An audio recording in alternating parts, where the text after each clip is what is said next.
Well, in high school, I had a lot of confidence. I had a lot of self-esteem, but I didn't have a big booty. I didn't have big breasts, but I was athletic.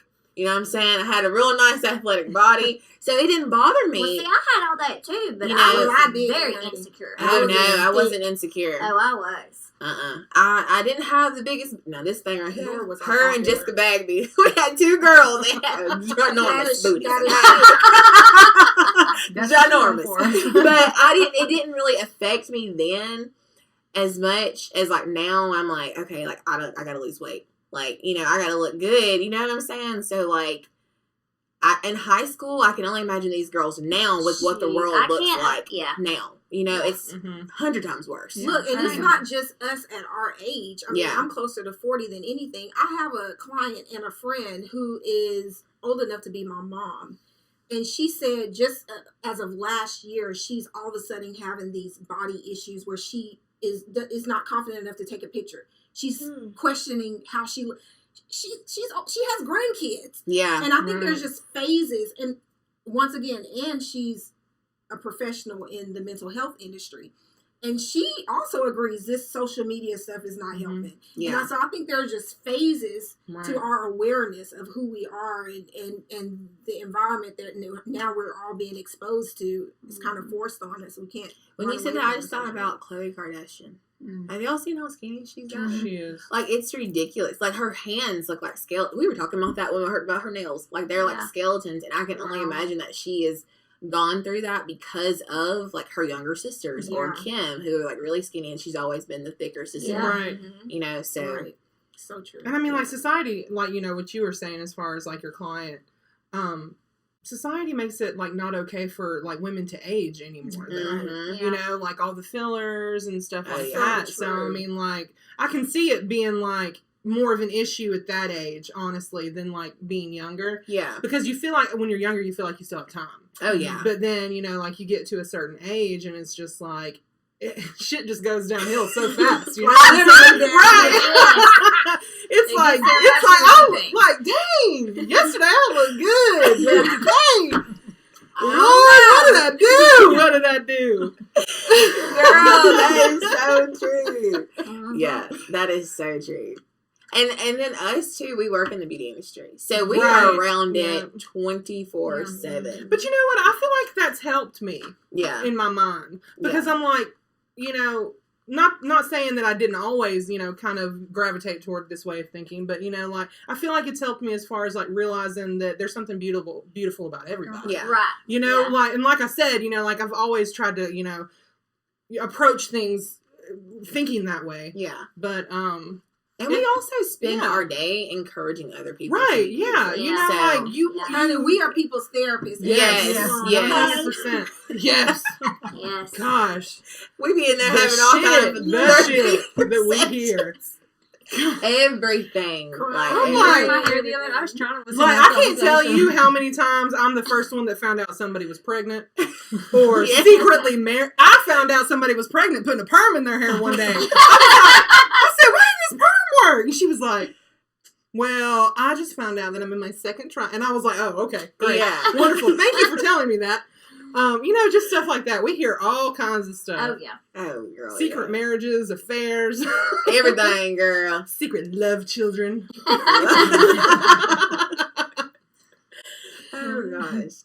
But, yes, but back to, like, basically, like, boys and finding out about sex and girls and stuff, I don't want to have that conversation with CJ. I wanted that to have it first. And I do think there's a difference between when you have the conversation with your girl, and then when you have the conversation with your boy. So, you know, we'll just have to all team up together and figure that out. I might send him to you, Neely. This sounds like you got an experience with it, Ryder. You got experience, child. Okay. The second question is, why are mothers not allowed to accept defeat? I'm going to start with Chi-Chi on this one. Why are mothers not allowed to accept defeat? In the vein of being a mother, per se? Yes. Yeah. I think there are sometimes we feel defeated, but, you know, feelings come and go. Yeah. You know, I can wake up today and not feel like going to work, and then wake up tomorrow and I feel like going to work. So I can't really trust my feelings, right? Feelings are based on perceptions. So I would say sometimes I feel defeated because I feel like maybe, you know, maybe I should be further along than I am as a mother. Maybe she should be further along than she is as my child. Who knows what the reasons are for feeling defeated? Maybe there's not enough money in my account like I think there should be. However, at the end of the day, I look at who she is as a person and I'm quickly reminded. I mean, I can't really stay at feeling defeated very long because my mind also starts looking at the reality of what it is and how respectful she is. Now, she can be some, you know, these kids have a little mouth on them, but in general, how respectful she is, you know, how independent she is. I don't have to wake her up to get ready for school. She does all that on her own. She fixes her own lunch. I mean, she travels by herself, 14. She flies by herself. She goes to the plane. She comes from the plane by herself, gets her baggage. I pick her. I mean, very independent. So I look at all of that. Look at the values that her father has instilled in her and myself. And I feel like, you know, overall, it's success. I've been successful. Something right. I'm doing something right. Yeah. So that's why I can't stay there long, feeling defeated, because it's a what you call it? It's not a destiny. What don't make you something a journey. What's that phrase? Girl, you didn't say a word. It's not a destination. It's a journey or something like that. No, don't make it a. I can't remember the little phrase, but it's a good phrase. So whenever you think of it, let me know. It'll come to you. It has to do with something like, you know, you can stay there, but don't make it a habitat. Yeah. You know, just pass through it. Just pass through it. Yeah. Don't live there. Yeah, I know. I get like upset with myself because I feel like I haven't shown my boys what it's like to, you know. I don't want my boys to do what I did. I want them to, you know, get married, have children, and, you know, I'm still single mom. I want them to see me, you know, in a happily marriage and a family. Yeah. You know, I want that. So even though I know that, you know, we're a family. I don't know. I've always just wanted to show my kids that, you know, how a man is supposed to treat a woman, and and, you know, and just go on family stuff together, and, you know, I just want my kids to see that, how it's supposed to be. Right. And I can't really say that because, you know, they see it in my parents. Yeah, of course. See it in, you know, my brothers, and so I'm very thankful for that. But don't need to water that down. I mean, I know, but I do. That makes sense. That's like, you know, I hate that. I don't know. Yeah. Get that. Yeah. It's valid. Yeah. I was just sitting here trying to think. I think mine is like where all my siblings, well, two of my siblings went to college and I didn't go to college, right? I went later and I went to like, got my cosmetology license and got an associate's in like general studies. And I'm like, there was so much that I wanted to do. And then I got pregnant. You know what I'm saying? And like my oldest sister, like she would never let me live that down. You know, it was like, you got pregnant. You got pregnant. Well, if you hadn't got pregnant, you know what I'm saying? So that right there stuck with me because I was fresh out of high school. Well, not really fresh. I was 20. But, you know, it stuck with me and I'm like, was I supposed to do more? Am I supposed to do more? So now I find myself like trying to find what else am I supposed to do? Like, am I showing my kids like that I'm being the best that I can be? Like, that's a question that I have. And sometimes you just feel like, you know, defeated in that area, you know? Yeah. But, I mean, I know I'm a good mom. That's not the case. Like, I know I'm a good mom. I do everything I can for my kids, and I'm a wife, but I don't want to just be a wife. I don't want to just be a good mom. Like, sometimes I feel like I had that. Like, was I supposed to be a pediatrician? Right. Was I supposed to be this? You know what I'm saying? So, like, I do have that, and it's like, have I accepted the defeat and I'm just not going to live with it? I don't know. Like, that's something I still deal with. Like, Yeah. am I just going to sit in this and wait for it, you know? Yeah, but that makes sense because you've always had, well, before you got pregnant, you had these goals, dreams, and aspirations. These, you were career based. Yeah. You know, and I feel like some of that is maybe forgiving yourself. Right. For maybe that being derailed. Yeah. You know, and then also it's important that you have a support system that, hey, you know, if I do desire, because I still think it's okay to desire to pursue one of those career desires that you had before you had kids. Just because I understand that when you have kids, things change, right? But at some point, they grow, they get older, they get a little bit more independent. God bless that you have a husband. Yeah. You know, and then if you can have that support system that can stand behind you and say, okay, you know what? You want to pursue this? Let's go for it. Yeah. Let's do that. Yeah. And, you know, as women and mothers, I mean, I just don't feel like that we have the luxury of accepting defeat. Yeah. You know?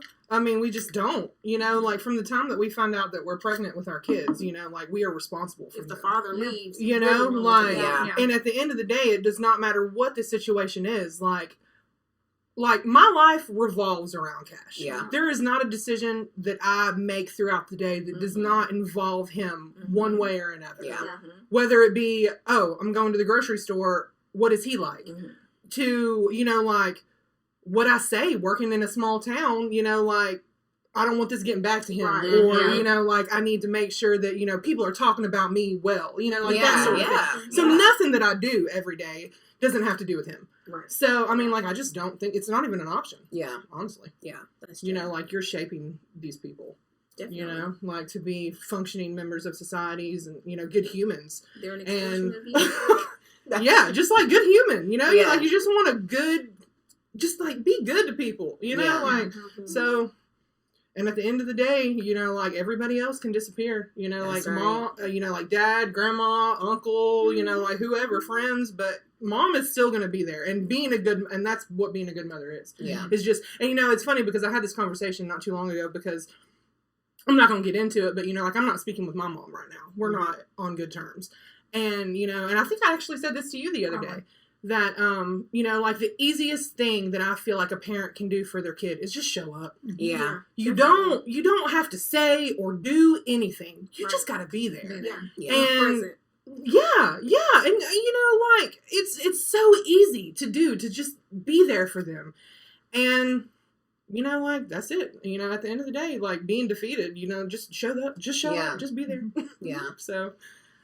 Yeah, I think that's a part of my daddy issues, is that he just wasn't there. Right. You know what I'm saying? Like, and I know, like, some people are like, okay, well, get over it. Well, it's hard to get over it. You know, People that say that just don't. They don't. Yeah. They don't even try to understand other people and their emotions. They've never been through that. Yeah. They know what it's like. You know, I have no idea what that would be like. I have wonderful parents, so I don't even think like y'all think. It's for, you know, but I mean, you know, I'm not trying to say that what you're thinking is not good. No, but, you know, it's just but that's just like, you know, just be right. Yeah, and that shapes, and that abandonment and those issues are what shaped me as a parent. 110%. Oh, 100%. You know, it's just like I can tell you, I can sit here and tell you what I don't want to be. As far as like what I want to be, I'm learning as I go. Yeah, because you don't know some things until it hits you, until you're there. Yeah. So I can tell you what I don't want to be. Yeah. And the way that I grew up and like my relationship with my mom and my dad, which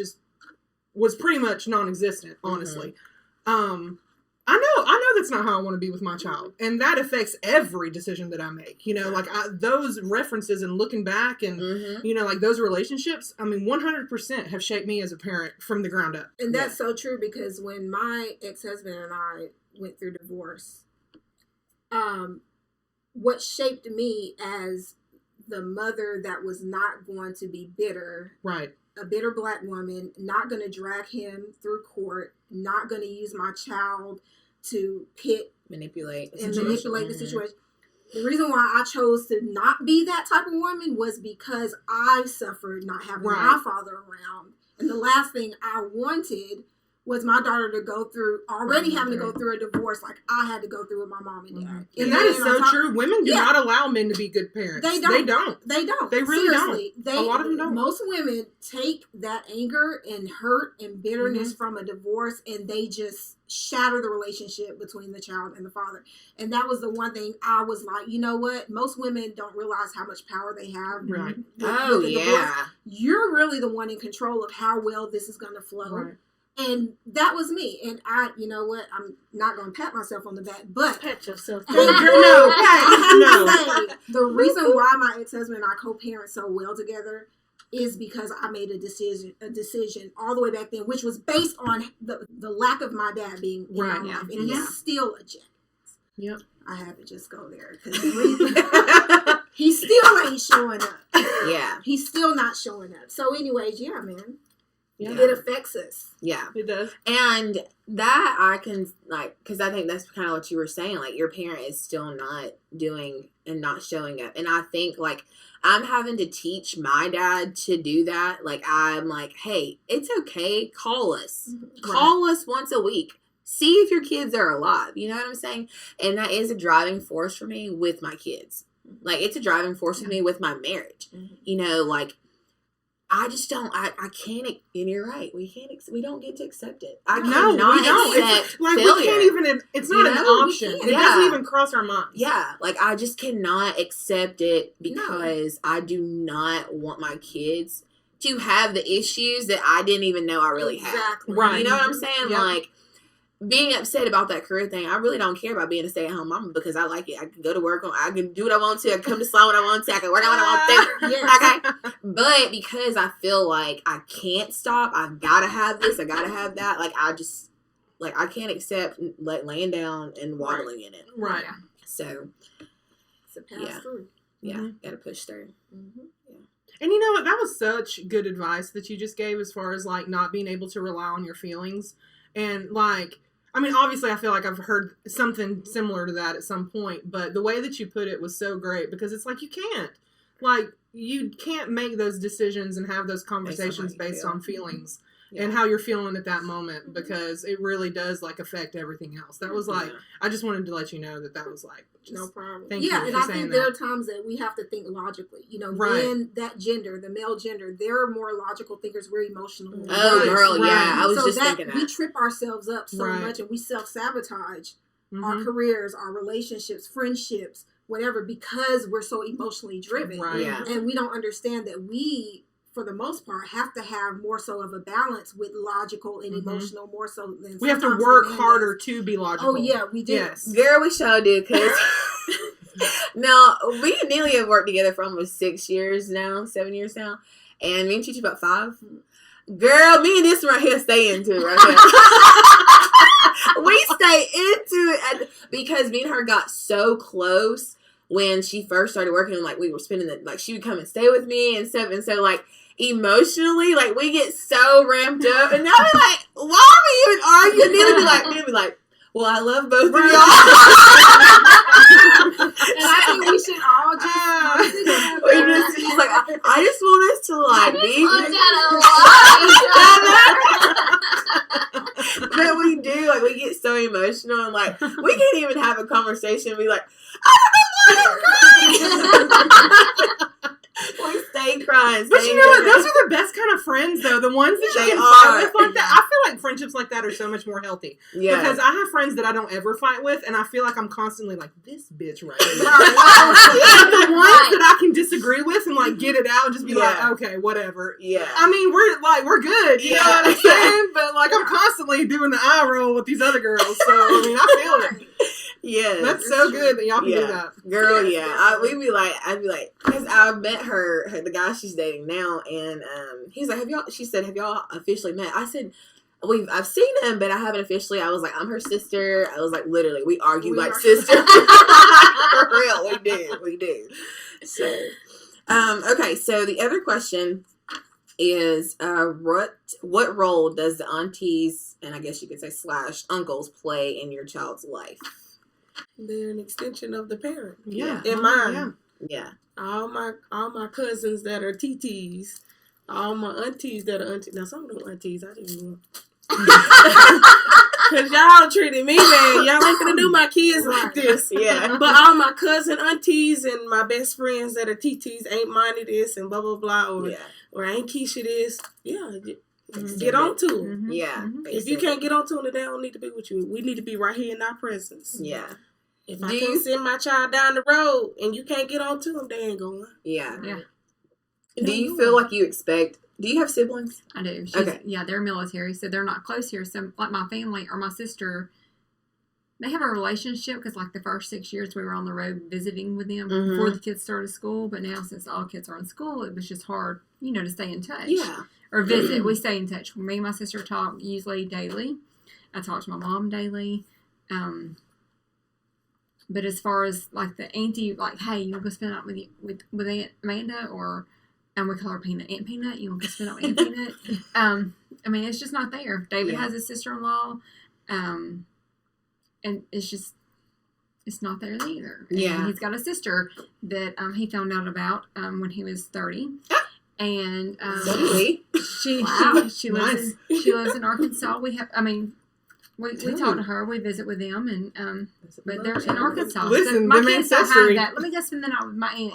It's always my best friends have been their aunt. Yeah. Or Uncle, my husband's friends, Uncle Bird, or I mean, it's just always been our friends have been. To adopt somebody. Yeah. Yeah. Do y'all feel like you expect your siblings to do more for your kids, like to be there? Well, do you expect that? Do you feel like you want that from them? Well, yeah, I did in the definitely beginning. want it. Yeah, I don't know that I expect it. Oh, I do. I wanted it in the I beginning. think But I wasn't close with my siblings growing up. Okay. I do, especially if I'm showing up for their kids' stuff. I'm just kidding. Yeah, me too. I mean, I would all your kids' gang. Right. That is my boys' gang. Seriously. That is me. That's how I was with my friends. But then, like, my friends had kids when they were younger, out of high school.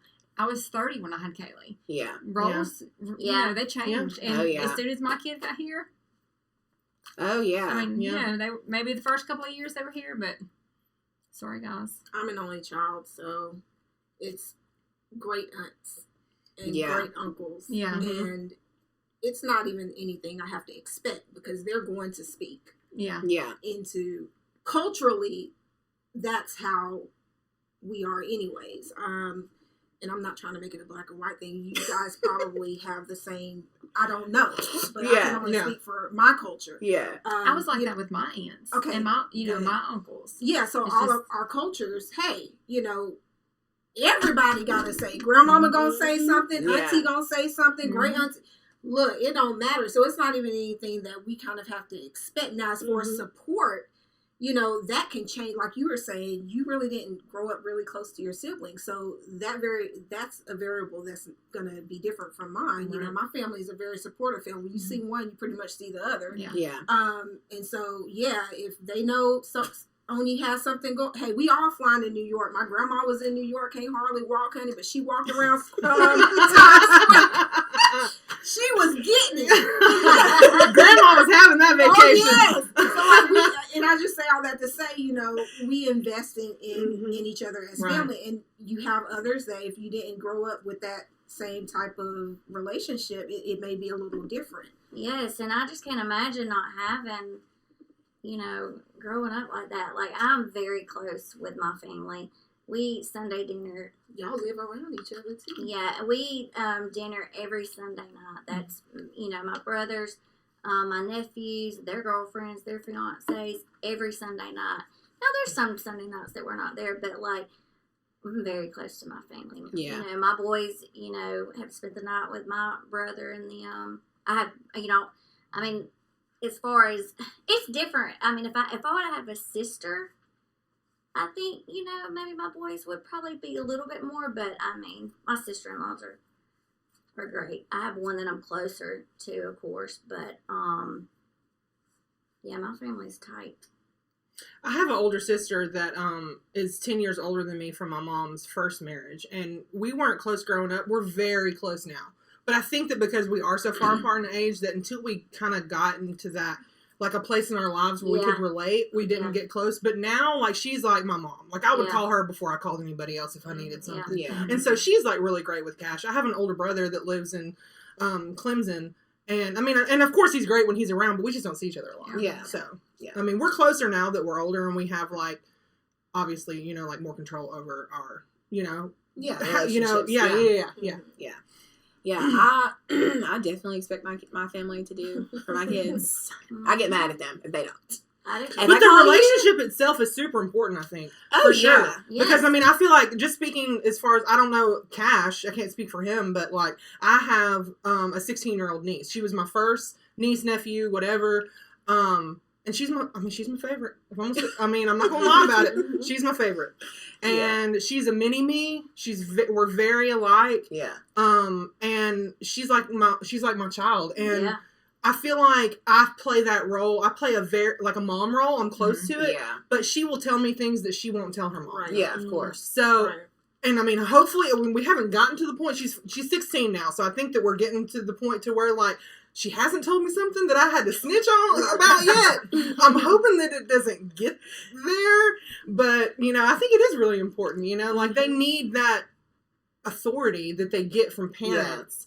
But the coolness of like, not being the like they need the comfort of like being able to talk to their auntie or their uncle. Place the land. Right, exactly. Like I just feel like, as parents, we're quick to want to solve everything, like, even if it's not a conflict, it doesn't need a solution. We're like asking the logical stuff, like we want to know all the details. As far as that goes, like aunties and stuff, they want to know the fun stuff. They just want to live in the moment with them. So, I mean, it's super important, I feel like. Yeah, because they send them back home. Right. And I mean, it's the best relationship, I feel like, because you get all the good stuff of being a parent, but you don't get the hard stuff. Yeah. Like raising them. Yes. That's true. Yeah, you just get to, love them and send them home. And they need that extension of for sure. An abundance of love, knowing that it's coming not only from the parents, but the other family members too. Yeah, I feel like all of my nieces and nephews do that. They tell us, my sister and Pebbles mostly, because they tell her a lot because she's the youngest of us. They tell us everything, and sometimes I just go ahead and tell their parents. I be like, this is what they did, girl. And you crazy, okay? They bad. They bad as hell, okay? Your kids is bad. But I do expect my family to do. Right. Like, if I call them, I need help, my kids, y'all better come do it for my kids, or we gonna fuss and fight about it. Like, they, Money, you can't do that. Yes, I can. You the auntie. Get over here, go pick them up. Okay? That's so good, though. Girl, I'm really jealous of that. I'm not even gonna lie. I couldn't imagine not having that. Like, I love it. Sorry. Yeah. Yeah, I mean, and we are all very close anyways. Like, we're all like, 3 years apart and then 5 years apart. So we're all kind of like close in that way. And Tina is the only one who doesn't have children. And so we really get on her about it. We be like, you need to show up to the kids' games. She be like, I ain't got no damn kids. But she don't know how important it is because she doesn't have kids. Yeah, she doesn't understand it. So those babies want to see you. Yeah, and I bet they notice when you're not there too. They do. Yeah, they notice when you are there. Yeah, right. Because CJ will be like, I need to call Titi Tina and tell her that I have such and such going on. You know what I'm saying? Yeah. So, like, I expect them to really be involved in my kids' life. And for the most part, they are. They are. Because they don't want to hear the wrath. They don't want to feel the wrath. I know. I'm sure that it's just as important to them as to me, so hardcore. Remember when Pebbles was home from school or something, staying with y'all, he was like, look, if you're going to stay here, you're going to have to get the kids in. You got to clean. You got to think. I mean, it was a whole list of stuff that Pebbles had to do if she was going to stay. Girl, I'll be on it, okay? This is conditional, honey. Right, okay? Her, Pebbles and Tina came to stay with me. Girl, they only stayed a month. They got us out of there. They're like, no, we ain't doing this. He's like, I may not have no rent, but I adopted 2 kids. So. They be like, but we ain't gonna be watching your kids. You there? Watch my kids. Make sure they don't hurt themselves. Now I'll be there in an hour. This is your birth control, by the way. Right. So you know. Right, for sure. Okay. So the last topic I wanted to talk about was mama bear. So how do y'all handle conflict with other moms if it's like between your kid or just conflict period with other moms? Like, let's just say that my kid hits your kid and we're on the playground. What y'all gonna do? Hit that kid back. And say, and then go tell your mama that I hit you. Go find her. Yeah. Ask my kid, did you hit him back? Yeah. I mean, you handle it. Yeah. And then if it goes any further, then I will find the mama. And I've had to do that before if it's Germania Springs. Okay. Oh, and told the place. Right. Germania Springs. We're gonna find out. But I was not the only mama looking for his mama. Yeah. So. So this was a bad kid. He's the kid. He was wild out, wasn't he? Yep. I only had that happen. Y'all know, what's her name? Don't be telling nobody, folks. No, well, it was at the baseball game. And it's Kelly. Y'all know Kelly, Bailey and Trick's mama. Yeah. She does not play around. Like, your kid acting up, she gonna get him. And I ain't gonna say the kid's name, but y'all know. He was cutting up so bad, y'all. And she'd already been like, hey, y'all stop. Like, telling all of them to stop. Honey, he just kept going. She said, where is his mama at? Because she was like, where is his mama at? Somebody need to come up here. Like, she went off. Because he was just cutting up, y'all. I hate when, like, your kids playing with them and they're being bad, but you have to get onto your kid. Because they being the kids being bad. Yes. My kids leave me like, I didn't do anything. Yeah. I know. I'm like, gosh, Yeah. get your kid. I had to tell come stand right here. Let them act the fool first. Then they went, well, what happened? You tell me. They're acting a fool and my kids can't even play right. No. We're going to stand right here until you get it together. Because I'm getting to get it together. Yes. I know, it's terrible. Yeah. And I thought that was just a black mama thing until I started being around some white mamas. And white mamas will get your kid for you. I know Millie, honey. Yes.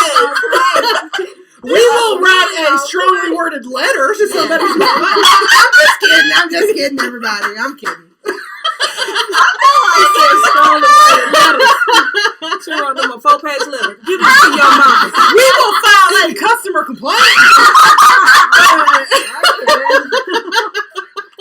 Oh my goodness. Girl. But these hands ready for everybody, so. Right. Kids and all. Kids and all. Kids and all. I hit kids too. Yes. I haven't had that issue. So I haven't really either. I don't even know. Not like Yes, you have. With the school though. With the school. Well, Yeah, the kids were being They were bullying. ugly. Yeah. Well, yeah, but I never had to get. I didn't have the chance to get to the parents because the school fixed it. Yeah. Okay. They and I threatened them good enough, and so they fixed it. Yeah. We told her no. Well, they told. Let me give him his credit as the dad. He was like, if I have to fly from Vegas. No. First he said, I want you guys to move my daughter out of this classroom with these people who are bullying her and put her in a different class. In any other class that she's changing to where they're in, I don't want her in any of them. right. So the vice principal was like, oh, well, we may not be able to. He's like, no, I will get on the plane. If I have to fly from Vegas, no, this is what you're going to do. Right. Well, we never got to the parents because she was changed. And he's like, if you have to take the other kids out of the class and move them to a different one, that's what you need to do. Right. And they fixed it. We haven't had Right. She said, I'm going to Facebook looking for that What you look kid. like? This one right here, she's an FBI agent. She'll be able to. I call around. Who their mama now? Where they live? Where they work?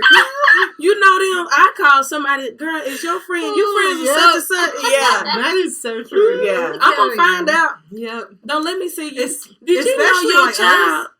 Hairstylists, we know everybody. Everybody. Oh, yeah. Like, Yeah. if we don't know And them personally, We know somebody who I know knows we them. send the We gonna screenshots. find Do it you out. know this person? Girl, they done said such and such. I know y'all, Ariel did the pageant last year, y'all. She was so pretty. Thank My you. baby.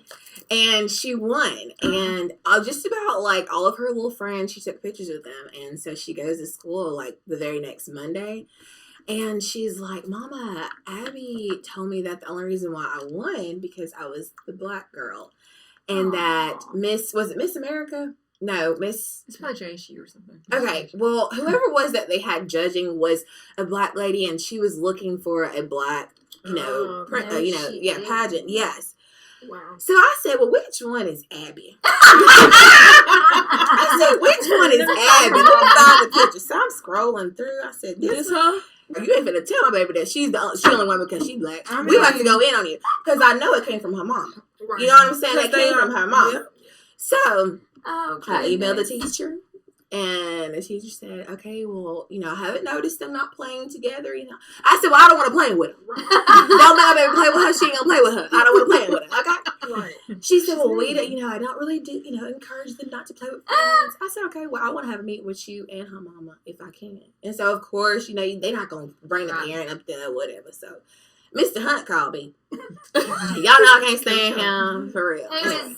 He's the vice principal, at the school. And so he said, well, Mrs. Sterling told me, you wanted to have a meeting with her. It's out now. Y'all done already disclosed what school y'all's kids Oh, yeah, well, they know. They know. Well, we don't go there anymore. But yeah, we done moved on up. Yeah, and I don't care either way. So he was like, well, we don't really have parent meetings where we have both parents there. I said, that's okay. I'm just saying I want to talk to her mama. I didn't say I got to. I didn't say y'all got to put it together. I'm going to talk to her. Somehow, some way, I'm going to talk to her. He said, well, we don't do that. I don't give any information. I didn't ask you for no information. I found her. Don't worry about that. Yeah, I was so mad. Wait, how did Daryl go next to the next thing? Oh, no. She didn't go and say anything that I said, but I told her she could. Girls, I mean, yeah, they can be so mean. Girl, hurt my baby's feelings real bad. You know what I'm saying? And it's not even like it. Her mama said it because she said she told her. And I've been trying to win this pageant for 2 years. You know what I'm saying? So she was real mad with Ariel about it. But I know that the comment came from her mama because she's only 6. Yeah. She's not thinking about anything about a pageant judge feeling like, you know what I'm saying? Right. Making this a I had another friend, her daughter won, and she was talking about how the girls were mean to her. Yeah. But it's which usually is why I ain't doing it. Yeah. Because I will slap that little chunky little thing. I'm telling you. That's why we gonna stick to this and that's it. Girl. It's hard. But I sure did tell her, Ariel, I said you go back to that school and you tell Abby what I said. Shoot. But yeah. I mean, I don't encourage my kids to fight. Yes, you do. You encourage mine to fight. I did. Brenda, what the little girl say? You go up there and you punch in her face. Ain't mine said you yours. I said, no, wait. He was like, no.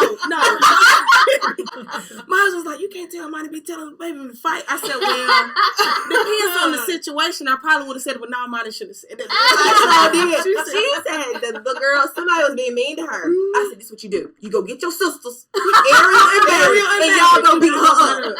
And Bailey was like, I'll give him a knuckle sandwich.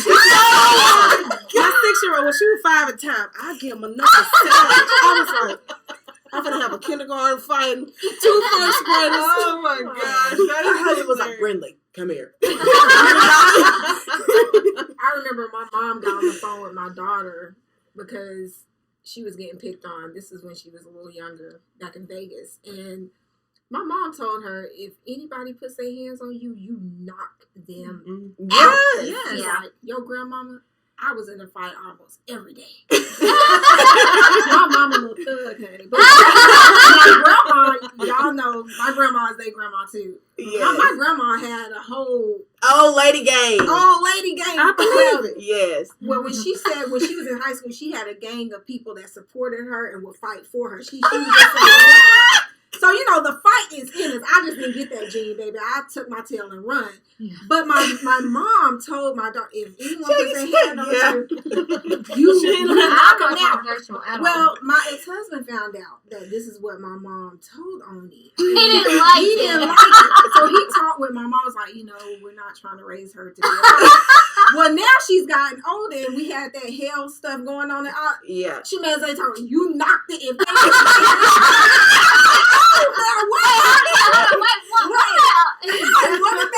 few years ago when we got on to Mama for telling her she better fight. He was like, I know.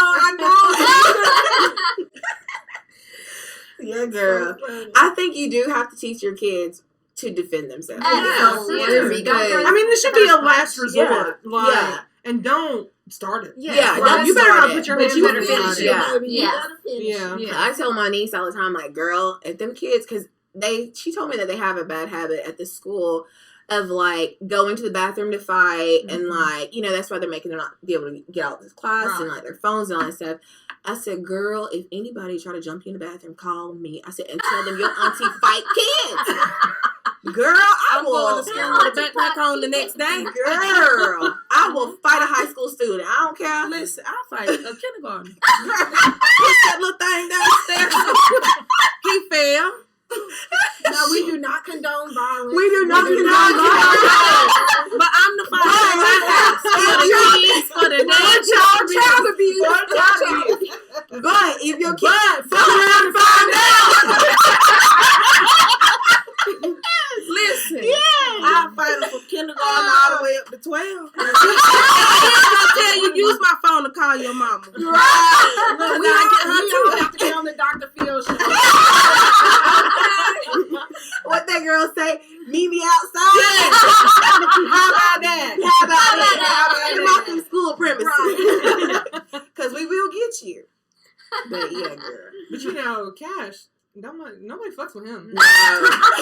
Girl. Boy, that's He a man is. child right He's the biggest teddy there. bear. He's the biggest teddy bear. He is. He is. Kaylee told that girl last year. Meet me on the playground. She said, yeah. She did. She did. And Coach tried to then- call me. And then, Do you remember when all of our kids got into that fight one day because one kid called The the sister of another of our group a hoe at the yeah, playground, and they jumped. our friend. Okay, all our boys are friends with twins. It's a boy and a girl. And he called the sister hoe. Now, first of all, why would you do that? Because all of these feel like they her brother, Yeah. especially CJ Cash. Yeah. Right. And she's best friends with Kaylee. her Kaylee. So he met on the playground. They was out there thumping all the 6th graders. All of them was out there thumping. And then Mr. Hunt called her, they all got he called called to all the the office, and they were like, so what was the fight over? So they told him, he said, you called her a hoe. He said, you called his sister a hoe. And he was like, oh, okay. And he was just like, y'all go on. Yeah. That's what you get. Yeah. Yes. And Well, that's that's what happened when you take paddling and Bibles out of the school. school. Yes. Now the kids got to whip on each other. Yes. Okay, instead of the principal doing it. Yeah, but I was proud of them. I said, y'all, and next time y'all do it again. Right. Don't let nobody call y'all friend, sister, nothing out her name. You know what I'm saying? We have good kids. We do. Yeah, they We are do. good We're kids. good kids. Yeah. Yeah, What are but you talking about? they are good kids. And your kids. They gotta make that disclaimer. He's a good kid. Girl. Ariel, a little thug. I'm a little scared of her. She is. I love She CJ. is. That's my little baby right there. I love him. I love Ariel too. I'm just scared of her. Let me tell y'all about Ariel, honey. She'll come in the shop. Now, Mama done told her, do not be spinning around in the chair. Every single year, we still have, till this moment, we still gotta tell Ariel, don't spin in the chair. Like it's the first time. Girl, she be like this and bid spin. She does. Yeah. Look at And then just look at you. Yes. That's what I love about her. She would look at you like you're crazy. She was like, Neely walked in yesterday and Ariel was Oh, just propped yes. up in her chair. In her you know? chair. And then he was like, what are you doing? Like, am I doing your hair? I was like, Ariel, you gotta get her seat. She still looking at me. And it was like, get out of my chair. Look, I would have a whole staring competition with you. You be like, Ariel, what'd you do? I mean, so you can't talk now? What? Girl, I don't know what I'm gonna do with her. I don't know what I'm gonna do. She's a tester. She's a tester Yeah. for sure. Coach trying to be calling you. Girl, okay. You know what? She was in kindergarten. They already had to call I me. was going to say, I was like, The I'm little not going to bust boy, you out, but I remember. girl, she so did. They called me and said, we just wanted to let you know that, Ariel got sent to the office today. I'm like, well, what she do? What for? What did she do? Just what the fuck did she do? Like, well, little boy and her, and she put her hands on him. I said, oh, okay. It's a boy. So I'm like, she had a reason to hit him. As long as it wasn't a little girl, I'm like, don't be hitting him, so.